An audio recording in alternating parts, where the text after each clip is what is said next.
The DJI Neo has certainly generated excitement, but there's one key detail that's raising eyebrows. It lacks obstacle sensing.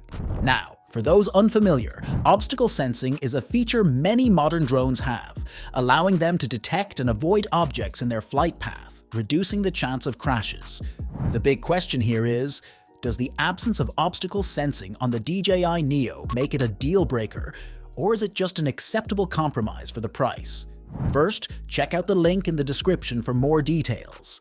Now, the DJI Neo is a lightweight entry-level drone weighing just 135 grams and priced around $220. It offers 4K video at 30 frames per second and 22 GB of internal storage, making it attractive for beginners or casual users. However, without obstacle sensing, it stands apart from competitors even at this price range. What does this mean? Users will have to manually avoid obstacles, a challenge for beginners who may struggle to react quickly, especially in tricky environments like forests or cities. Experienced drone pilots might not find this an issue, but newcomers could face a steep learning curve.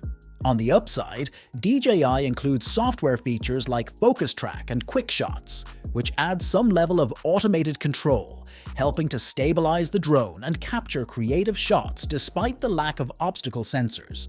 These features provide some safety net, but it doesn't fully replace obstacle sensing. The real concern is whether this missing feature overshadows the Neo's strengths. If you're flying in open spaces, obstacle avoidance might not be essential. However, in more complex environments, the lack of sensors could limit the drone's appeal. Another factor to consider is the short flight time, about 18 minutes per charge. Combined with no obstacle avoidance, this could make the drone feel risky for some users.